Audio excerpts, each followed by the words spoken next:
thank you all for joining us tonight for this virtual class. Yeah, but thank you all for joining us tonight for the Catching Catfish virtual class. It's going to be a great one. Y'all are here, spring's starting, catfish season's really rolling around on us. Just this past weekend, I tagged out for turkeys in Tennessee, up in Upper East Tennessee. I got 2 mountain birds, so hopefully I'll be going to North Carolina next, throwing in some fishing here and there, morels, that whole nine. So thank y'all for being here. So a little bit about me. Yeah, this is crazy. This was me when I was 19 years old. I lived down in the Florida Keys, and that right there is a 45-inch snook. I was doing boat work down there, but actually, we'll be talking about some fishing and strategies. It's pretty applicable with snook. So when I caught that, I basically used the current, and I was drifting a line with a minnow on it, just basically past some pilings in the opening of like an estuary, where people bring their boats in, house on the side, got little docks. And those fish get that big because they allow the bait to come to them. They hide around that structure. So they're hanging low, and it's a beautiful snook right there. I'm an East Tennessee field rep, live out here in Knoxville. So we're just going to be touching on some catfish. So by today's class, you should be able to crawl common strategies used to catch catfish, identify some standard baits, and then name 3 species of catfish commonly found in Tennessee. So we're going to start, get straight into it. We're going to go over the species, some bait, tackle, and techniques, sort of all what we're going to cover. So right there, it's a pretty good picture. This is a picture of a flathead. And on that right, you have a really good sort of understanding of why it's called flathead. They got a wide, narrow head, pretty distinct. Down in South Carolina, I mean, these get as long as your body in the water. And they do in Tennessee River as well. I've caught a lot down in South Carolina. And yeah, they're just beautiful fish. A lot of catfish, like anglers, people that regularly do it, they will testify this is some of the best eating out of the catfish are the flatheads. So pretty fun to catch. All right, so the species that we have in Tennessee, some of the most common species are these 3. So channel catfish up at the top. These are sort of the smallest catfish that you're going to catch. In the Tennessee River, a channel catfish that's over 10 pounds is pretty big. It's pretty huge. Definitely like some of your smaller ones, but that being said, you can have a lot of action with these. But so you might notice with these black dots, and sort of like immature deer with white dots, these black dots specify, or they show that these channel catfish are immature. So when they mature, they lose those specks, those black dot specks. So kind of cool. And you can tell, obviously, these all 3 are pretty distinctly different. I mean, the blues and channels are somewhat similar. Obviously, that color is what really sets them apart, as well as their jaw projection. I think, a channel catfish is a longer head, and that blue is a little bit more. And I've seen a lot of bulging eyes on blue catfish, but they do have that forked tail. But yeah, you're looking for the color. And then flathead, this is the least common. Yeah, I mean, it's still common by all means, but just the least common to find regularly in catching. But some of the most tasty eating. They're pretty distinct. They have less of a forked tail, more slightly notched, and they have that distinct coloring that you see here, and they have that projecting lower jaw. Blue catfish, right? This is a trophy catfish for most people that fish for catfish. They get massive. They're beautiful fish. They have a larger anal fin than your channel catfish. It's more slender, not as widthy. But yeah, beautiful fish. So those are sort of the 3 that you're targeting when you're fishing. But the way that you fish for them is, of course, will help you get different types of catfish. So going into the bait, this right here, this is a bluegill. this is by far my favorite way to fish for catfish is cut bait, right? What I'll do is I'll catch some bluegill. I'll do that.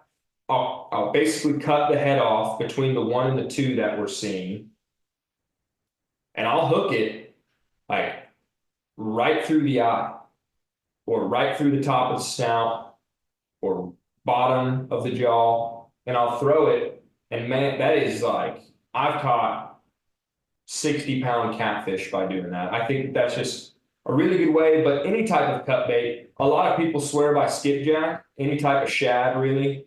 Um, you can use white bass, yellow bass. Really, you can use any other fish. But one, and one thing that you need to take into account when you're doing that, though, is if you're going to use those other fish, you really don't want to use fish that have a size limit.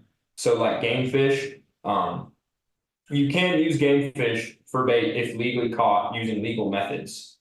But the problem is like for like largemouth or crappie, a game warden, you're not allowed to tamper or cut up a fish on the water like without inspection from a game warden. Because if they come up on you and it, is cut up, then you can't tell what size that was. And so a game warden, can articulate that you might have caught one out of size, and they know that that's not what we want to do. We want to be ethical. So for the point of this virtual class, I would just say only use fish that don't have size limit when you're catching them. A good one is skipjack and bluegill are just really good cut baits. That's probably what I'd recommend. But catfish really just want to eat dead meat.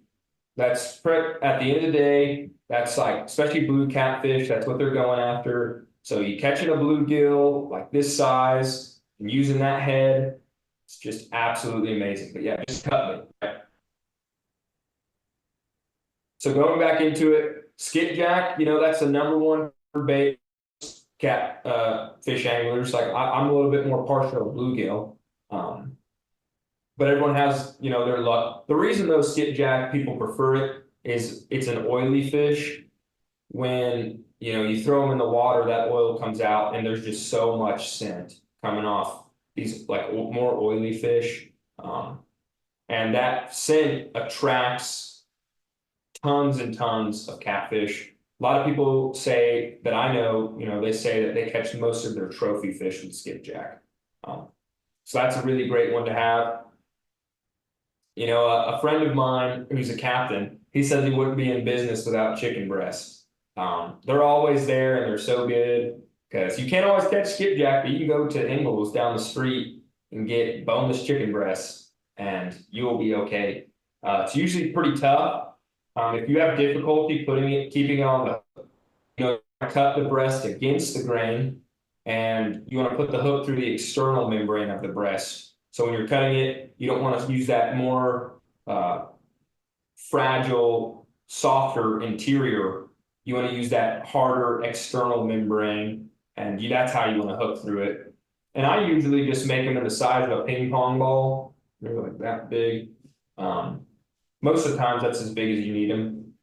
Just ping pong ball size of boneless chicken breast, and yeah, external membrane. It won't come off the hook. So that's a good one to have. You'd obviously probably do a little bit smaller for channel catfish. They have the smallest mouth. So depending on what you're fishing for, like if you're going for a really big catfish, you might have a bigger piece. If you're going for like smaller channel cat, you just really want to catch eaters, like fish that you want to eat, then probably go for more of a ping pong ball or smaller. And I just like to take these straight out of the package. I don't really like to do anything to them.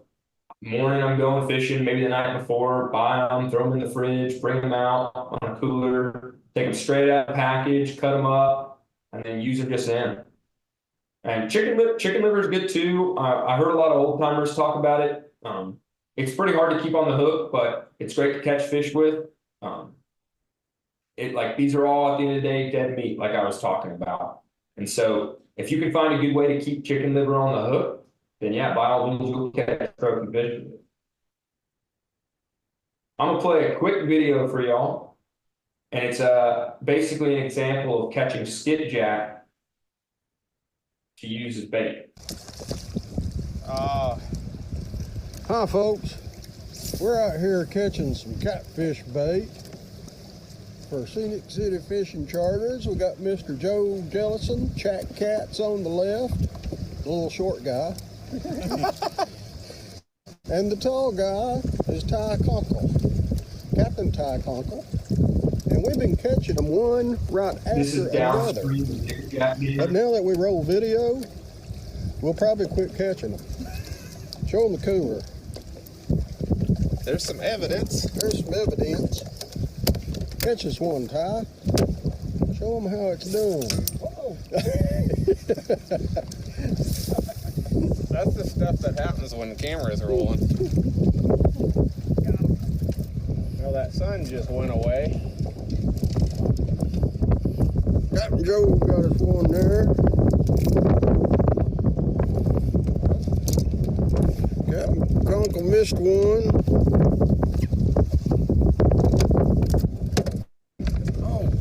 Oh, missed him right in the boat. Come on.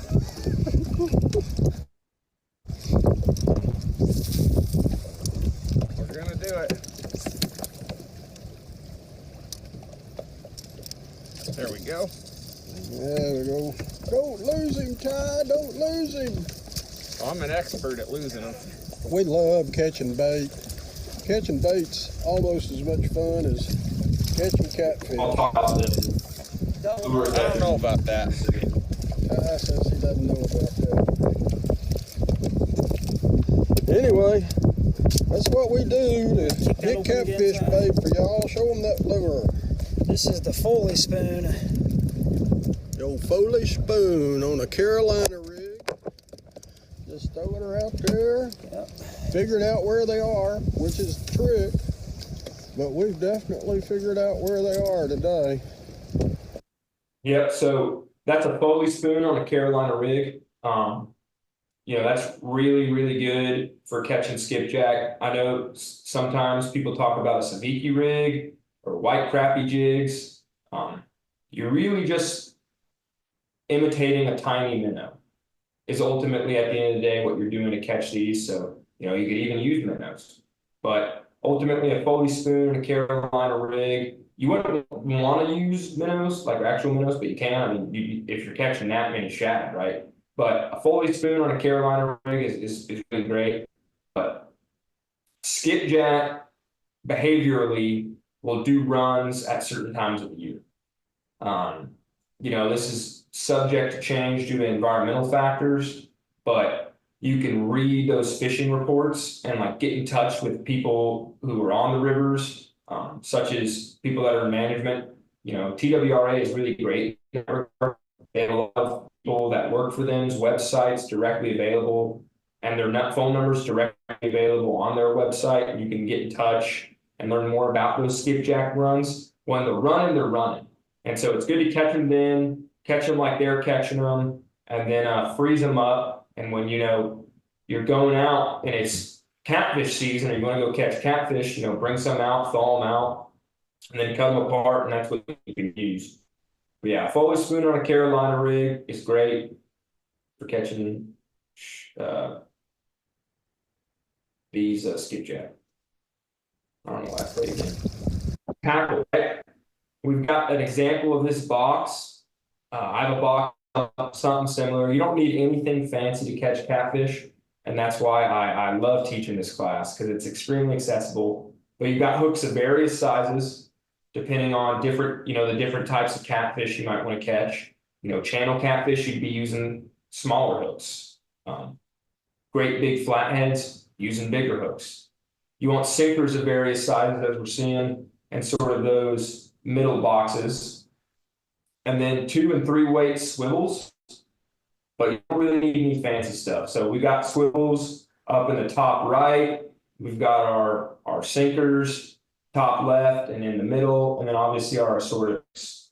So just having a good assortment of things is really key. Hooks are interesting because you can get like two different brands will have the same size hook, but they'll actually be different.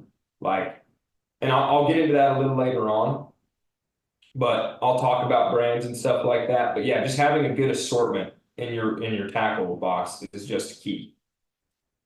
So we're gonna get into some rigging now. This is a picture of an anchor rigging. Like when you're trying to fish this way. As you see here, I kind of blew up an image of a bank sinker, a 3-ounce bank sinker, just which is a kind of attached to a slide. And it's right next to, and if you it's right next to a two-weight swivel.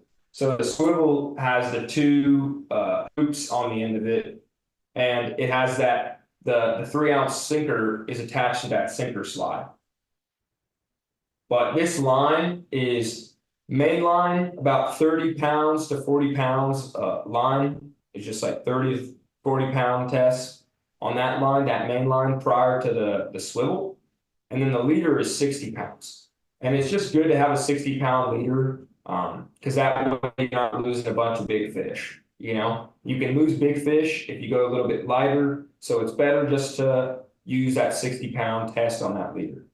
But then this hook is a 5/0 set, or it's a 5/0, or you could also use anywhere from a 5 to 7/0 hook. But yeah, the brands aren't consistent with size. So like a 5/0 Eagle Claw is not the same as a 5/0 Yamagatsu. It could be like a 10-yacht in the Eagle Claw, something crazy like that. So it's just something to take into consideration when you're in the store. Maybe take 2 5/0s from the same brand, look at them side by side, be like, oh, those don't look the same. But yeah, hook size really just depends on bait. If you're using a big piece of skipjack, you're going to want a bigger hook so you can hook it all the way through. But if you're using, a smaller ping pong ball size of chicken breast, you have a appropriate hook regarding to that. But this right here is zoomed in up between the slide and the swivel on your main line. That's an improved clinch knot. And I'd say if you're going to learn one knot for catfishing, that improved clinch knot is definitely the way to go. People swear by a Snell knot too, but I would just use, it's good to get very comfortable with like 3 different types of knots for each type of fishing that you're doing, like whether you're bass fishing, catfishing. But I would do an improved clinch knot. Just get really comfortable with that, and a Snell knot as well. But, when you're anchor fishing, you're really letting it sink down, and that's why you got that big weight. Then you got drifting or fishing. We have a 3-ounce weight and a 3-way swivel. So you have a long leader and a short leader. In this case, you have one leader that goes straight to the hook and one leader that goes straight to the weight, the sinker. And so the short leader goes to the hook and the long leader goes to the sinker. This is good when you're drifting because you're drifting along the bottom, keeping that hook up. So you're avoiding snags, but it's just presenting the bait a little bit better for fish that are just lounging on the floor behind some structure. And this is a pretty effective way, and this is a favorite way of mine to do it.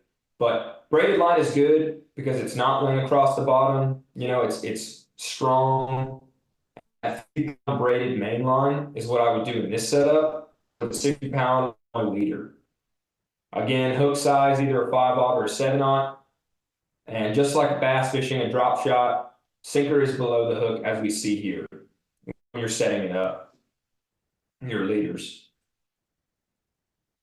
This is another really fun way to fish for catfish, but if you're doing like more of a light tackle drift fishing, like you're using a little bit less weight, no weight, you're letting a chicken like that might be on this hook. This hook right here is a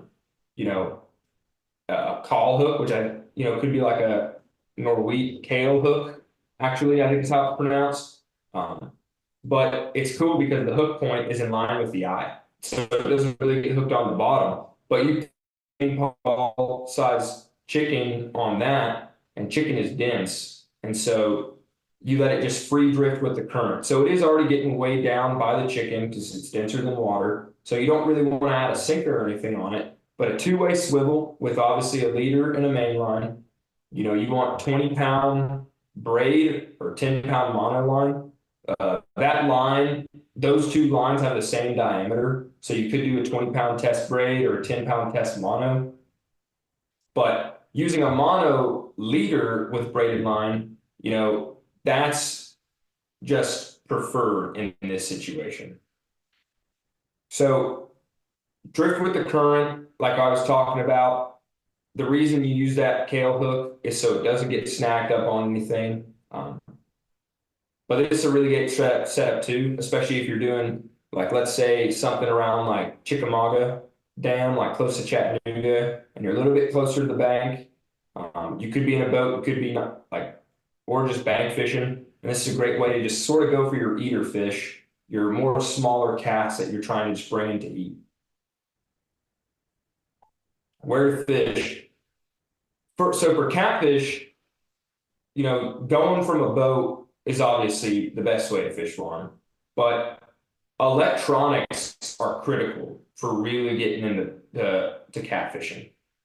And you know, you're using these electronics to really give you a good idea of what you're looking at, the topography underneath you. So anywhere other than a smooth bottom, you know, is really good. So in this middle right here, sort of where the crosshairs are, 51 and 52, there's a little hump just sort of like in the bottom left quadrant, like the southwest quadrant. And so that little hump, you know, they might be right behind there, allowing things like the current to channel through there, bringing food to them. And so presenting bait in an area like from 51, letting it drift to 52 or vice versa, that'd be great because you're channeling it with the current and allowing, like I was saying earlier with snook, allowing that bait to come to the fish so that they can ambush to their comfortability. So this is really critical. You know, mapping is just really big. And even if you don't, you know, want to buy one of these, if you know where you're going to go fish and you're not using a boat, you can look up these, you know, this online. Like if you're going to Chickamauga and you can type in, you know, topography maps, underwater topography maps. Pretty sure TWRA does some stuff, but this is, you know, available data online. So I would just do some searching for it and just go in with a game plan. I got 2 questions. Why the split line with the swivel? Split line is in, let me go back. So right here, I have a 3-way swivel, and I'm splitting this one so that this sinker is on the bottom and the hook's not, and it's not getting snagged. But the reason I'm splitting, you know, my mono line at the leader, which is the line that goes to the hook in the main line, is I just generally want a heavier leader on the end. So when the fish is pulling all that tension, it's not, you know, consistently, it's giving like a little bit of a break in the line. And you just got something heavier, which is ultimately better. So a 2-way swivel is what I'm using for most things, unless it's like this, it's a 3-way swivel. That's allowing you to have something different. And you're always having a heavier leader than you do a main line. And that's just because that's taking that direct pressure. It's great. So, like I was saying here, you're using that topography to your advantage, especially if you're doing dam fishing and stuff like that. And then there's a bunch of different techniques. There's anchor and, you know, bank fishing. This premise behind this fishing, if you're doing an anchor or bank fishing, is you're just sitting in one spot. So you've anchored your boat, you're on the bank, you're off a dock. Like I've caught catfish being lazy on like Lake Watery down in South Carolina by throwing out chicken breasts, wrapping my line and a rod around a bench and then going to bed and waking up the next morning with 30-pound catfish on my line. So just, you know, throwing it out, letting the smell do the work for me, and then reaping the rewards. But really, in this one, you're trying to get the catfish to come to you. So it's very much a more passive way of fishing for catfish.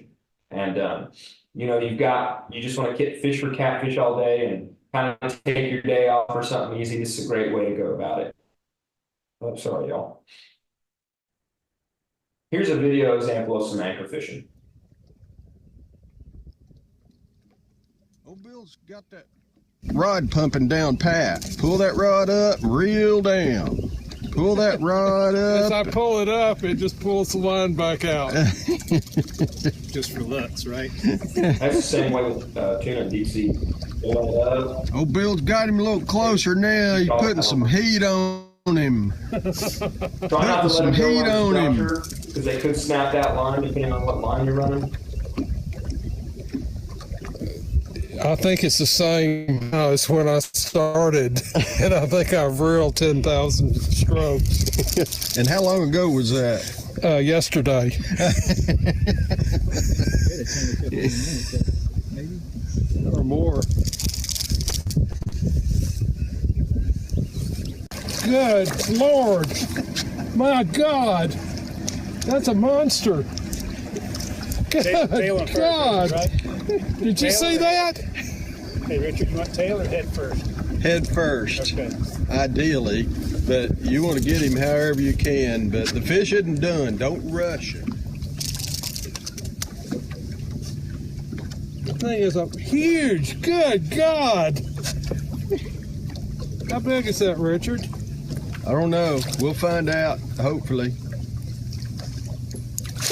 All right, there you go. Point that. Now, hang on. I'll come up there and help you here in a minute. Oh! Thing's longer than the boat. You're gonna need a bigger boat? Yeah. You're gonna need a bigger boat.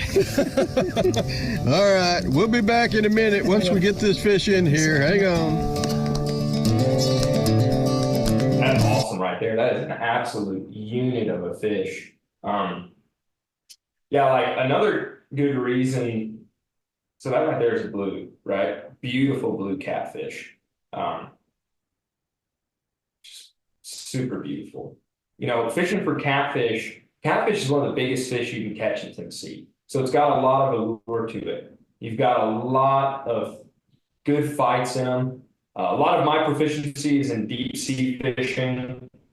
And, you know, I've caught yellowfin tuna that are smaller than that right there. And yellowfin tuna is, you know, a big fish. But yeah, catfish can just get massive. So super fun to catch. You know, granted, you can obviously catch yellowfin tuna that are bigger than I have, but they're just super fun to catch. And I think that's what some of the allure, especially with these trophy blues, is it's just one of the biggest fights. And you know, you really got to be in it for the long haul. You know, you're not guaranteed to get that fish. It requires a lot from you. You got to be persistent, and that's just the whole strategy behind it is something really special. Because as you get, you know, to be more of an experienced angler, you can set your tackle up and your lines up differently. So you're allowing more of the favor to be in the fish, but then you're using different strategy. You're employing different strategy to try and get them in because you want to test yourself. So it's like a mini war. I mean, it is a war, but it's just who's planning better, you know? So going again, here's another technique is drift fishing.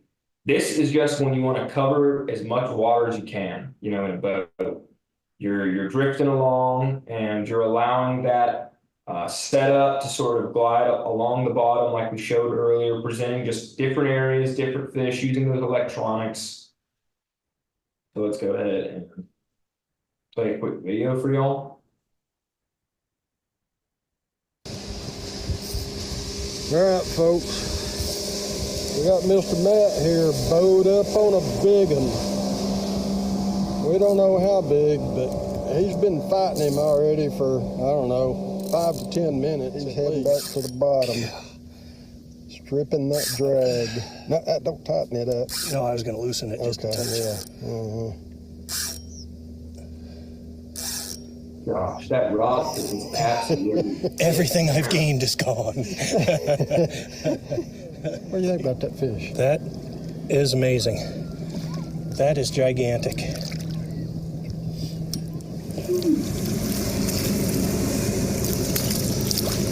Got that is big.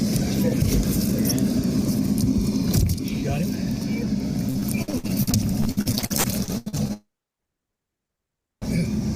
Need a hand or what? Yes, I need a hand. I want to get that.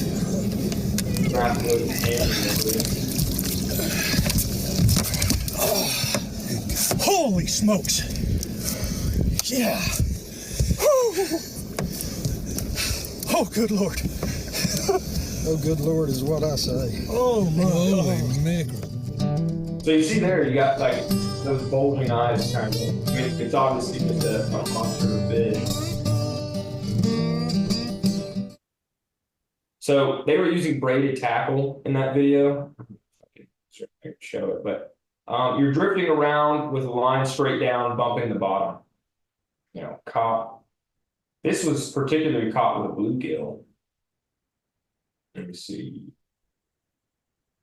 Maybe get like a good image, but just some braided tackle, braided line.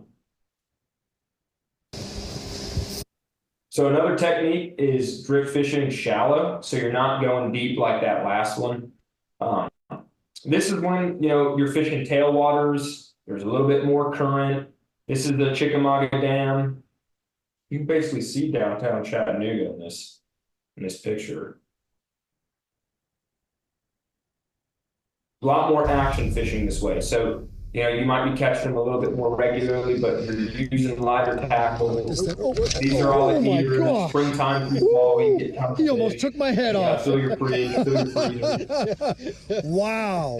Keeping up with PDA dam I release better is hold this. We might get really a triple. crucial for this type of fishing. Ooh, son, he But don't let destroyed that. this, you know, fool you. How You can big's still that one? catch trophy fish, 60-pound About fish. 4 or 5 fishing this pounds? way. I felt Just it more of a too. bite. I thought, did Chris do that? Yeah, I saw that bite. I got out of the way quick. That was about to be really bad for me. Oh, we got a triple! We got a triple! Yeah! 1, 2, and look at this. Number 3. Let me see if we can get all in this in here. Look at this. We have a triple.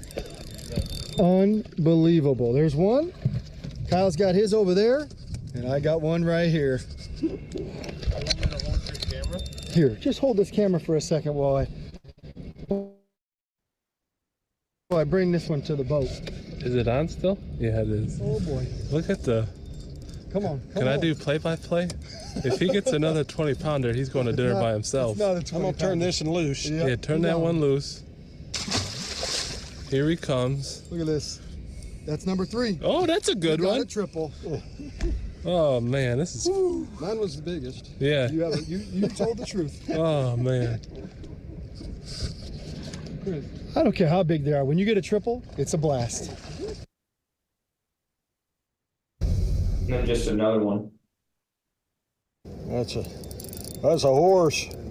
Oh, Jeff's got a horse. He hadn't caught many today, and every one of these caught's been the smallest one of the day. But I said I was only waiting on one. And this could be him. look, the bend in that rod. Holy You got that rod bent over. Come on, drag.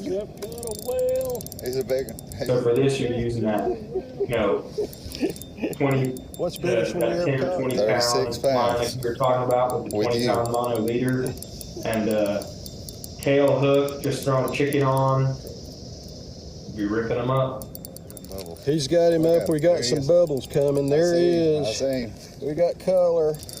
Holy cow! That's my trolling motor. All right, we got video on him. Pull him out, pull him out, pull him out. See how I said pull them out? You don't want those fish to go under a boat. All right, I got video. I'm going for the net. Fishing from the dock. You don't want them to do anything that they could possibly snap that line. I've 50 lost or big 60 catfish like that. down there.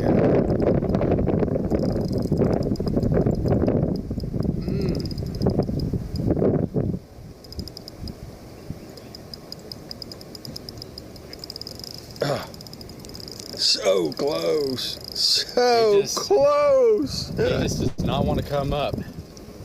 There he is.